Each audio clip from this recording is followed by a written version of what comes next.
Burket is a Philippine-based AI-powered B2B marketplace that intelligently, efficiently, and conveniently connects businesses to suppliers and buyers, enhancing discoverability, savings, and sales. Burket is a DOST PCIEERD 2021 Startup Fund Program grantee and part of Kubo's Top 100. Herbert Bactong is the CEO and co-founder at Burket. Jeff Turla is the CTO and co-founder at Burket. Roy Julian is the CEO and co-founder at Burket. So hello, Herbert, Jeff, and Roy. We're very happy to have you to have get here in Startup Podcast. Yeah, thank you so Hello? much, Danny. Yeah, and thank you for having us too, John. We've been waiting for this. Yeah. Yeah, I'm very excited to have this conversation. I've been seeing Burket all around. So lagi ko nakikita si Burket. So for our listeners and for the podcast, so let's start with the question, ano ang Burket? Okay, well, I guess I should be the one to start, no? So, Burket essentially is a B2B marketplace. So, B2B means business to business. And it's a marketplace because it's a platform where buyers and suppliers can get together and, discover each other and transact accordingly, no? The difference, however, is that Burket looks more like a social media platform. And we did it that way in order for that familiarity, for smaller companies, smaller business owners to use the interface. So hindi namin siya ginawang cluttered, hindi namin siya ginawang complicated to use so that hindi mahiya yung mga tao gumamit ng system namin, hindi sila matakot, no? Kasi very, very familiar yung social media interface.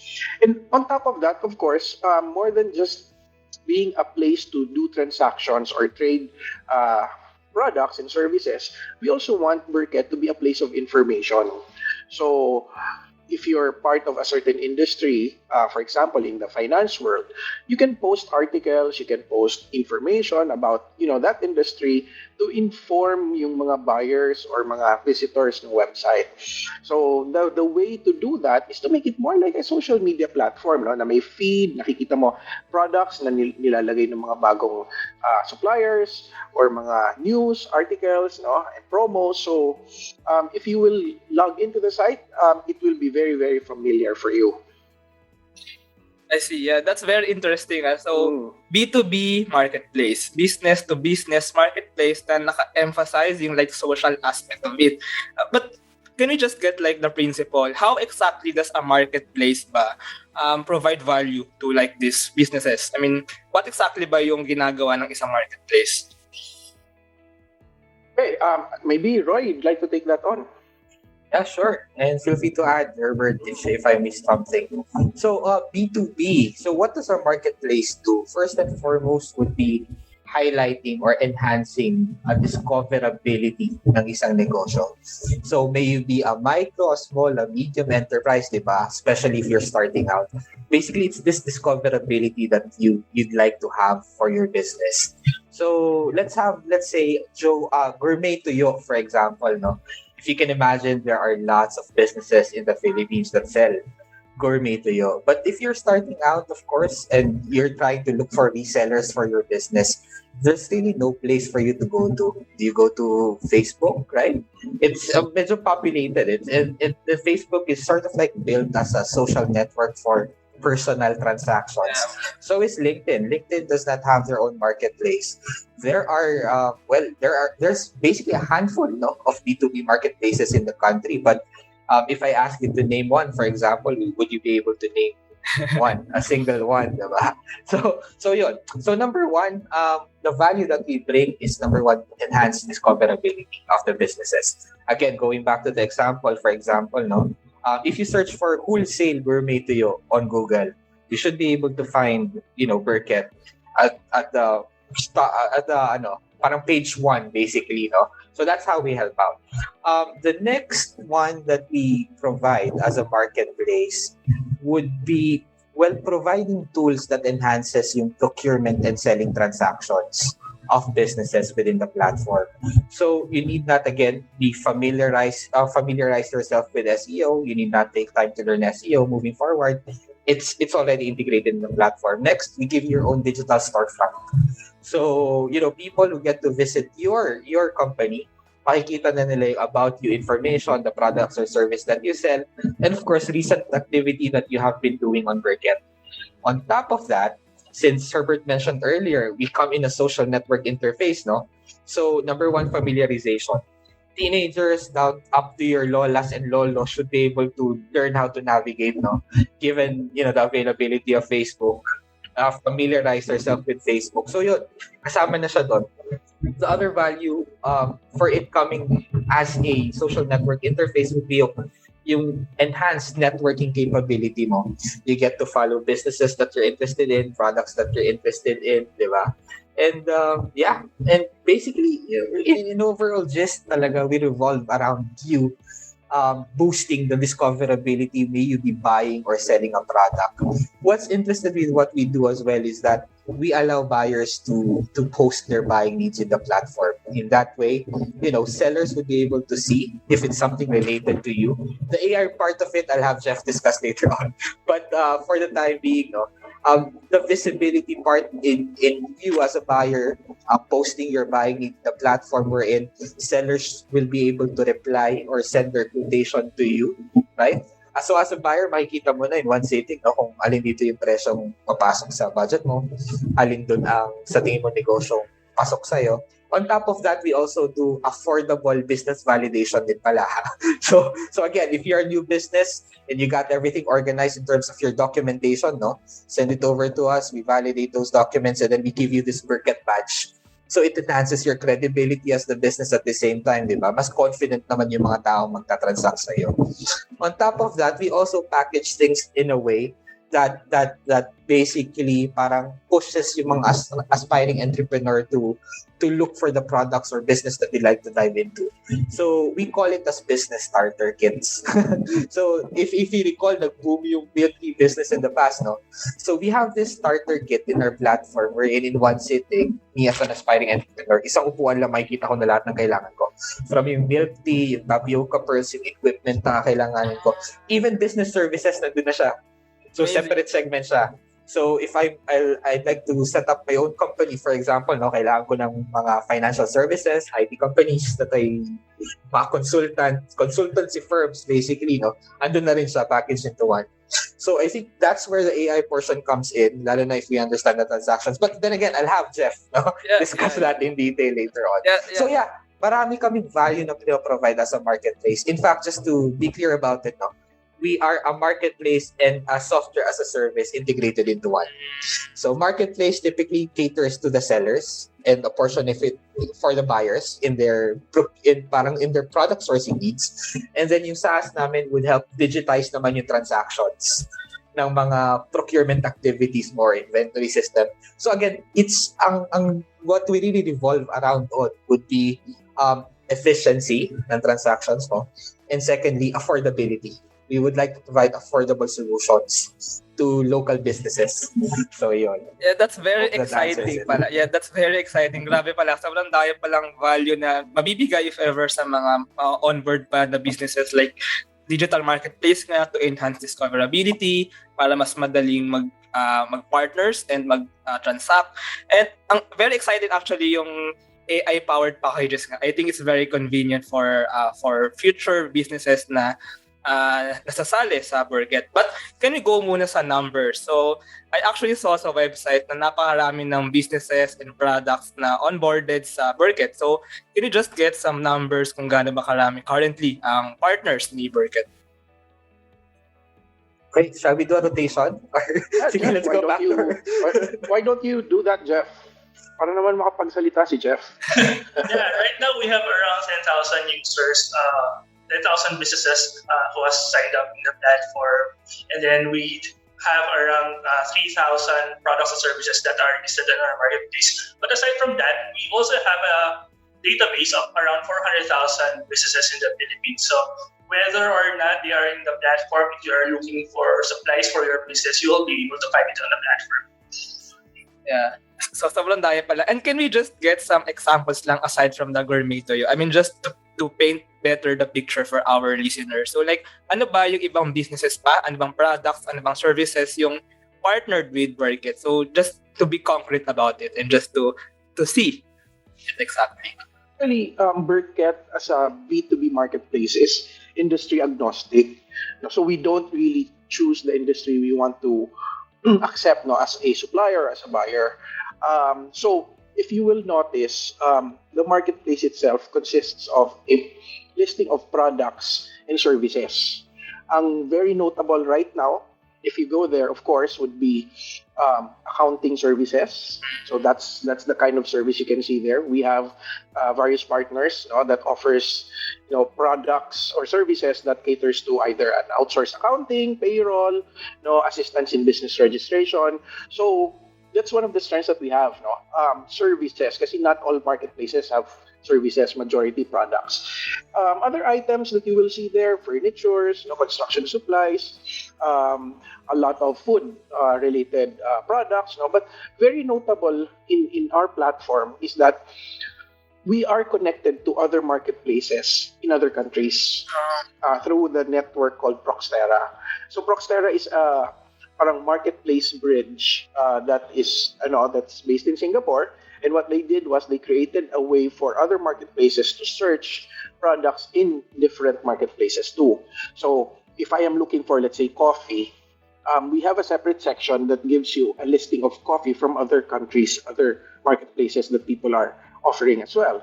And then at the same time, kung ikaw naman ang nagbebenta, and then you listed your product in our platform, you have the ability to showcase or display your product in those countries also.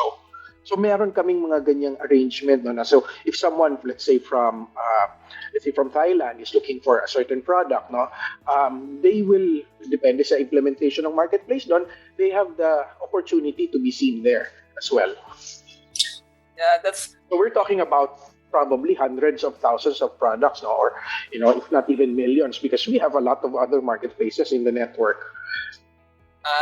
Yeah, I see. So hindi lang siya marketplace ng businesses sa isang lugar or sa isang hindi nga lang isang industry. So yes, connection din siya sa ibang marketplace. So basically multiplying yung networking effect, right? Yes. Yeah. So but the good thing about Burket though is, of course, yung listings natin dito sa Burket are all local. Because we want to focus on our local market, of course, the smaller businesses, to help them become more discoverable and increase their potential, in the online world, in the online space. That's why we're focusing on small businesses right now. And I think one of the parang misconceptions when you think of a marketplace, ang unang papasok sa utak mo is product. Is maybe mas sikat ngayon somehow sa mga tao yung B2C. Pero with what you said na in a B2B marketplace, andyan din yung accounting services, maybe legal services, and other kinds of services na talagang logistics. Yeah, logistics. Diba? Talagang tutulong sa isang business to start and then to grow. Parang makikita na niya dyan lahat ng kailangan niya. So before we proceed nga doon sa packaging and then sa AI part nito, sa AI aspect, I want to ask lang, like, when you onboard partner businesses, maybe suppliers or maybe buyers, so like, how exactly, parang ano yung value for first the supplier and ano yung value for the buyer? Like, why really will they create an account or join Burket? I mean, can you just put it down there? Like, how do you attract these partner businesses really? I guess it's my turn. All right. So yeah, as a marketplace, definitely you revolve around a buyer and a supplier. Again, the value that we bring to the sellers would be discoverability. That's number one. Second, it's a free-to-use service. Wala silang babayaran. Third, we do not take any transaction from their sale. And lastly, we will be, with the partnerships that we've built with other local entities such as warehousing, delivery, and payments, we can also integrate those solutions within the platform para at least they could also help them fulfill the orders that they make, di ba?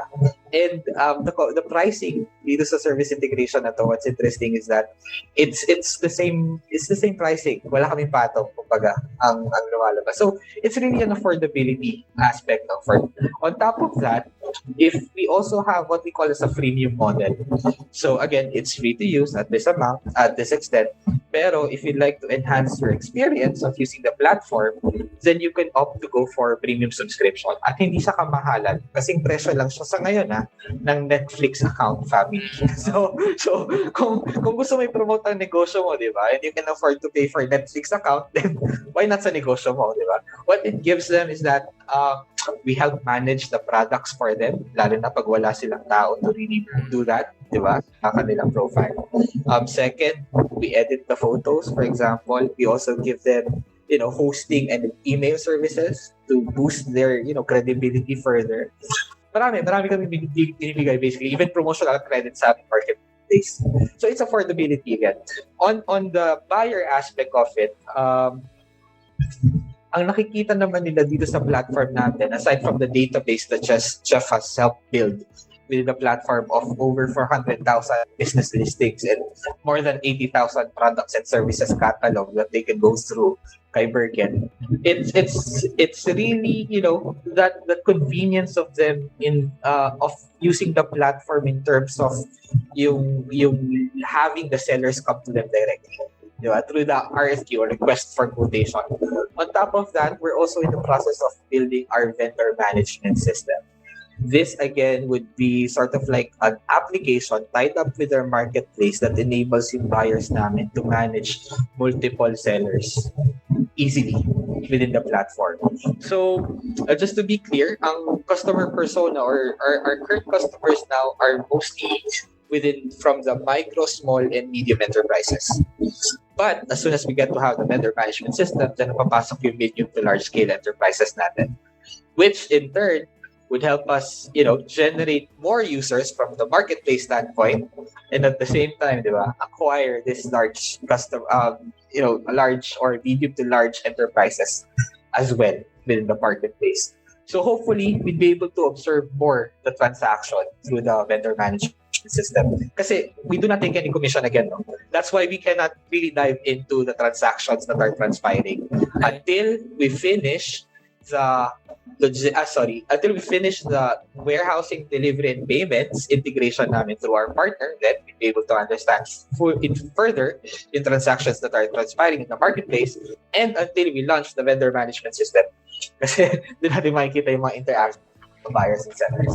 Yeah. So just to add in, Johnny, kasi the question is bakit, why would you sign up as a buyer or a seller in Burket, So if you're supplying to other businesses or you're buying for your company as a business, where will you go? Diba? Walang iba eh. There's no one else at this point that allows free access to suppliers that caters to businesses. Yeah. Now, we're not talking about Lazada. Of course, Lazada and Shopee and the other B2C places can sell you things. But if you're an employee for a company, for example, you're buying office supplies, will you go to Lazada and use your credit card or pay via COD for your office needs? Of course, you have to go through a proper channel, right? But you will have to sign a PO. You send it to your supplier, and the supplier acknowledges that, and then babalik sa iyo yung delivery. Which platform caters to that? Yeah, exactly. Yeah. So wala. Now, if I'm a supplier and I decided, sige, I'm done with B2C and I want to sell to other businesses, that's where I go. Because I will see immediately all the requests for quotations from other companies. See, we have a functionality called RFQ na as a buyer, isang bagsakan lang yan, isang sulatan lang yan. I write what I need, and my suppliers or suppliers that are, of course, able to see that RFQ will be able to respond to me. Okay. I'll give you one very big particular example right now. Although it's not a B2B transaction really, but of course I have to use my own platform. My daughter's turning 18 this March. Okay, and then ang giveaways na iniisip namin, mga single pack coffee drips. And I needed hundreds of that, diba? So essentially it's a wholesale transaction. What I did was I posted an RFQ in our platform, and then the following day I received quotations already. Diba? I don't have to browse catalogs. I don't have to go to a website and search and isa-isa ko kakausapin yung mga gusto ko at magpapa-quote ako. Yeah. I just have to post one request for quotation and people come to me for their quotes, and then I just have to choose, di ba? As a seller naman, I don't have to go anywhere. All I do is, bantayan ko yung mga request for quotation, or i-post ko yung products ko or services ko that I'm offering. And other businesses can get that from me, di ba? And as an added, what Roy is saying, as an added value, if you're willing to get validated as a business, you submit your documents to us, and then we'll give you a badge, thereby certifying that you're a legitimate business. Gives you additional, di ba? Trust for your customer. So ako naman, as a customer, syempre unahin natin, ito may badge to. So malamang na-validate na nila to, di ba? So it's not, and of course, to manage and maintain, the consistency of the platform, that it's a B2B thing, we basically curate the products. So we don't just allow anyone to post products. Our back office teams review this almost every hour. Pag may nag-post ng bagong product, we make sure that it's legal. Number one, of course, it's legal. Number two, it's meant for businesses. So it's either a wholesale product or meant by or being offered by an actual supplier or manufacturer, or ability na mag-supply ng madami. So of course, we're limiting the platform also not to be a B2C kind of platform. Yeah. So I guess that answers the question of what's the value, diba? It makes everything easy. Yeah. All you have to do is sit there and wait, diba? Of course, you have to do some little things then, posting the product and browsing. But essentially, that's how it works. Yeah, it's actually very amazing, like yung RFQ nga. It's very simple actually when you think about it. Very simple pero napaka-powerful. And as Roy has said earlier, Herbert built like a very large, like 400,000 product list, if that's so many. And I think napakarami. So doon papasok yung like need for AI, need for automation. Kasi napakaraming yun. How do you find ano talaga yung kailangan mo, yung para sa'yo? So yeah, I want to ask naman about dun sa AI-powered intelligent matching. So can we know from Jeff? So how exactly does this happen? So can you give us a picture? Like paano pinapower ng AI ang B2B marketplace ni Burket? Like you said kanina, na simple lang yung RFQ, but actually it's not. For procurement officers in the corporate setting, medyo tedious yung work to create an RFQ. Lalagay mo lahat ng specifications, lahat ng products or services na kailangan mo, and then you will tag kung anong category ng supplier, ng product service na yun. But with our AI matching system, first we will be able to automatically categorize yung RFQ, so we can easily match yung suppliers to that request. And then we inform all of our suppliers on the platform na may new request. So, ma-inform lang yung mga suppliers na related dun sa request na yun. And then, basically, you will be having a long list of suppliers. So, for example, you requested like yung requirement ni Herbert kanina, coffee trips. So basically, may mga hundreds of suppliers ng coffee trips in the Philippines. But kailangan natin ma-short list kung sino lang yung kaya talaga mag-supply. And for example, depending on your location and other parameters, magre-recommend lang kami for about 5 suppliers na related na talagang match sa requirement mo. And then, based from those suppliers, instead na kukontakin mo lahat ng 100 suppliers, 5 suppliers na lang yung kailangan mong kontakin. And on the other hand, yung 5 suppliers na yun, possible na sila rin yung unang kukontak sa'yo. Yeah. What I mean before sa RFQ na simple, is simple for the user, for the buyer. Pero I know na it's very complicated kasi syempre may matching, may yun nga yung pag-rank, pag-prioritize ng businesses na magko-connect sa someone who clicks on that RFQ. But I also want to ask, so kailan dumating yung part na you want to make the B2B marketplace AI-powered? Or was this the plan from the start ba? I'm just curious. Like, kailan nang simula na you want to put this intelligent matching functionality sa Burket? Nung start pa lang, yun na talaga yung plan namin with the social media interface. So, hindi rin cluttered yung timeline mo. So, all related suppliers lang yung makikita mo sa feed.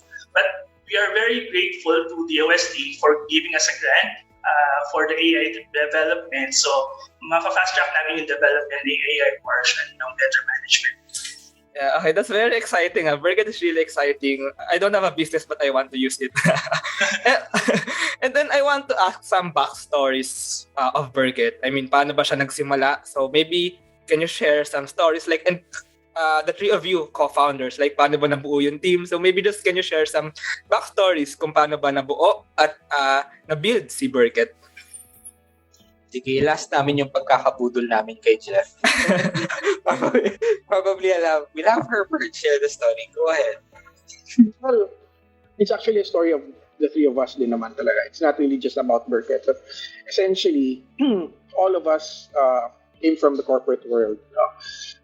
And we're all tech savvy anyway. So, supposedly, di ba, alam na namin kung paano kami maghanap ng supplier.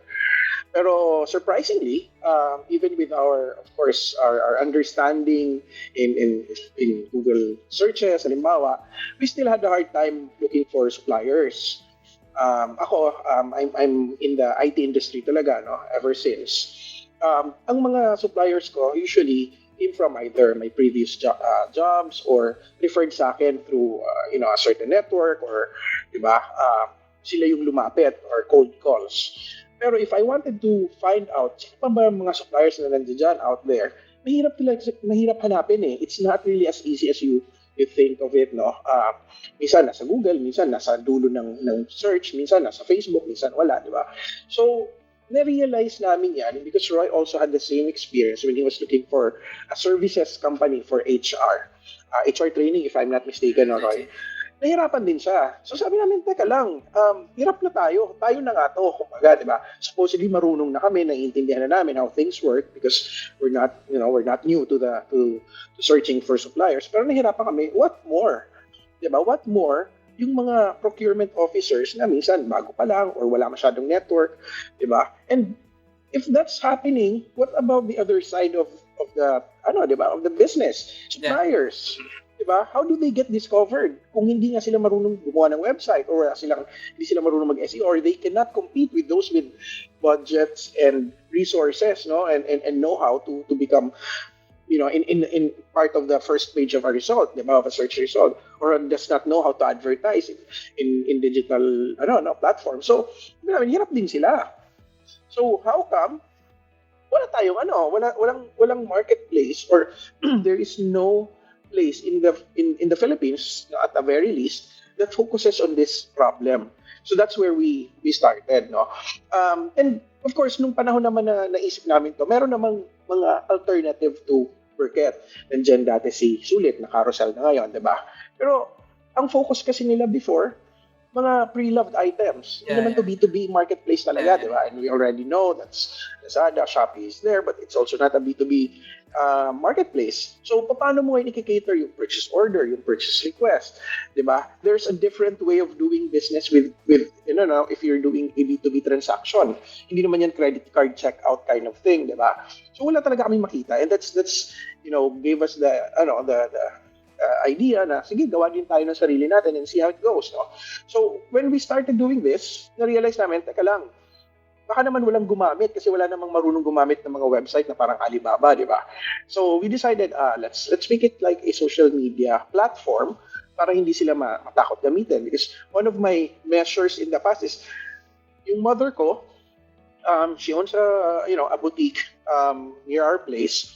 And ang galing niya magaling siya mag-Facebook, she does things on Messenger. In fact, may supplier siyang kausap sa Facebook. Pero pagdating na sa email, pagdating na sa website, hindi niya na alam. So sabi ko, ba't gano'n, di ba?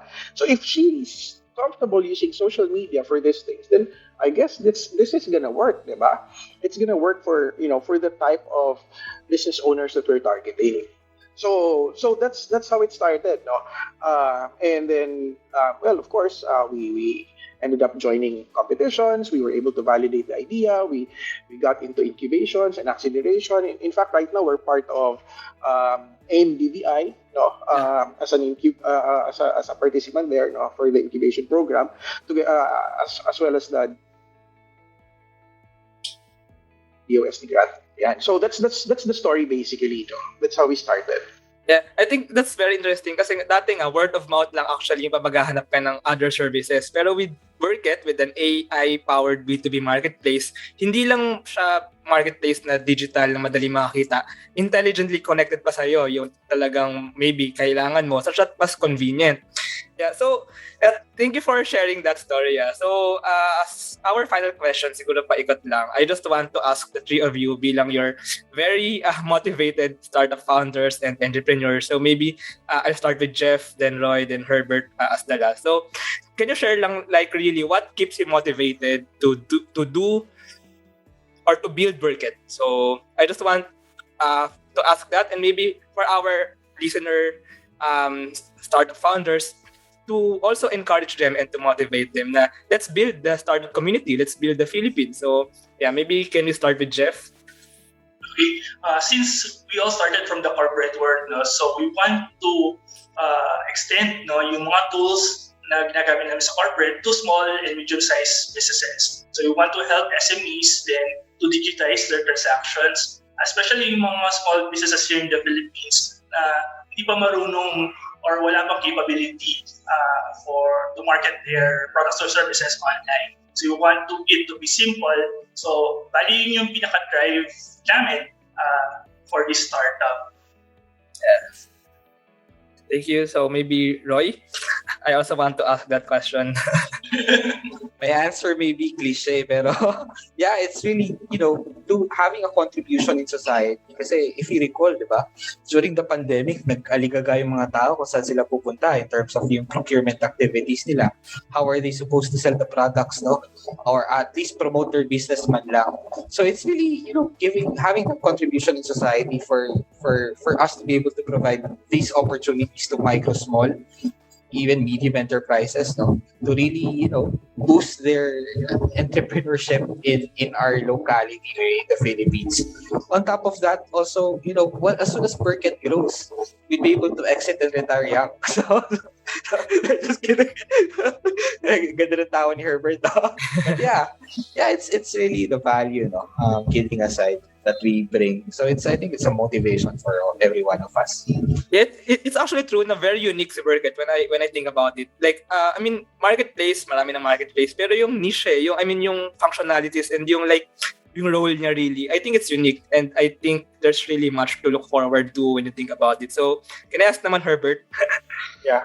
Well, ako, it's really about helping small businesses. My family ever since has been into different businesses, small business. We were into party needs, we were into candy making. My grandmother used to own a small factory of handcrafted bags. My mom, kagaya na sabi ko, we own a small boutique. My cousins, my aunts, they're all doing small things. And for me kasi, I've been there and I know the challenge. I know how difficult it is to compete with bigger brands, bigger businesses, diba? And I want to give smaller companies a chance.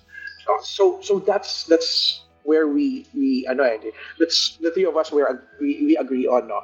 Now we will have, kahit na sabihin namin hindi to parang talagang impact, no, social impact in a sense, but smaller businesses need the help, that Burket can give them. Pero at the end of the day, ang pinaka-motivation ko talaga dito is the recognition that Burket is able to help companies grow. Kasi meron kaming mga stories from our users, telling us na, because of our listing in your platform, dumaming increase namin, may mga orders kami. In fact, my very own small business that my wife manages, we never had orders from other provinces. Kasi friends and families lang ang clients namin. But we posted it in Burket and we got orders from Bacolod and from other provinces. So sabi namin, it really works, no? It really works. And yun nga, story ko na, by the way, may na-close na akong supplier for the coffee. So I hope I was able to help, through Burket. So ganun talaga siya.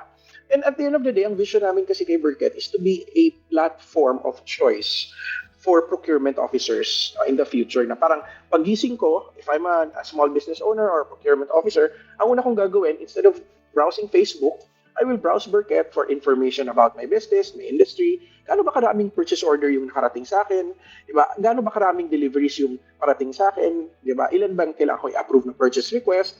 So it basically a business revolves, di ba? Mostly in procurement din naman eh. Even if you manufacture things, you still have to buy things, di ba? And you sell things. So kagaya ng ginawa din namin in Burket, if you only have one account, unlike other platforms that you have to sign up for an account as a seller and an account as a buyer, di ba? We only have one account. When you sign up, you're a buyer.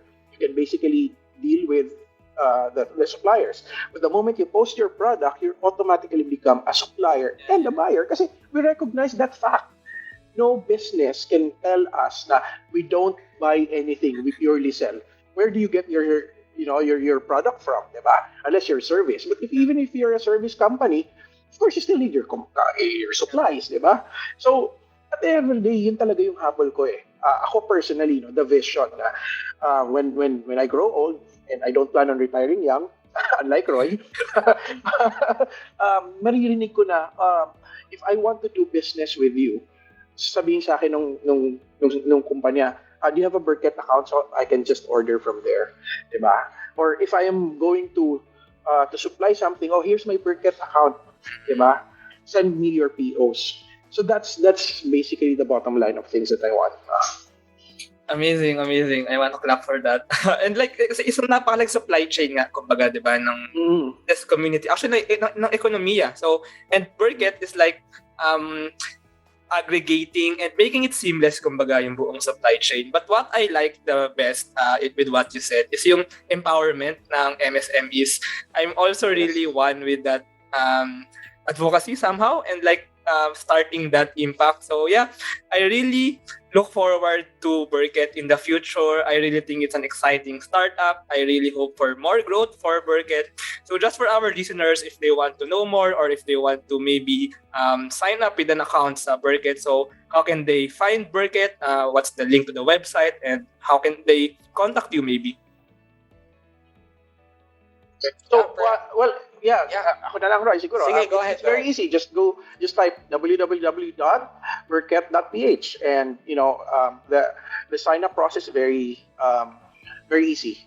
So, we're not gonna make it hard for you to have an account. You just need your email address for now, and then you got access. And feel free to follow us too pala sa aming social media pages. We have Burket for sa LinkedIn and of course sa Facebook. We also have a YouTube channel that they can check out. Yeah, I also share those links when we publish this. See. Yeah. Great. So thank you very much. Perfect. Thank you very much, Herbert, Maraming salamat. Roy, and Jeff. This is a wonderful episode. I really think it's enlightening and empowering. So laking impact pala yung gustong gawin ni Burket with our Philippine MSME. So thank you very much, Burket. Thank you very much. Salamat, Johnny. Thank you, Johnny. And it's our pleasure to be part of this program. Bye. Thank you very much to our 11 patrons. This episode is super powered by NutriCoach, the all-in-one productivity tool for dietitians and nutritionists, and Benjoy's Food Products, the home of premium bacon ends, tapa, and tocino. This episode is powered by ePlayment and Interleukin. Support us at www.patreon.com/startuppodcastph. Are you a small business owner or someone who has a real interest in building your own brand? Then deep dive into the UP Consulting Group's Business Building Bootcamp, the annual convention and training camp for entrepreneurial spirits. Don't miss the chance to discover how you can unlock your business potential this March 5 and 6.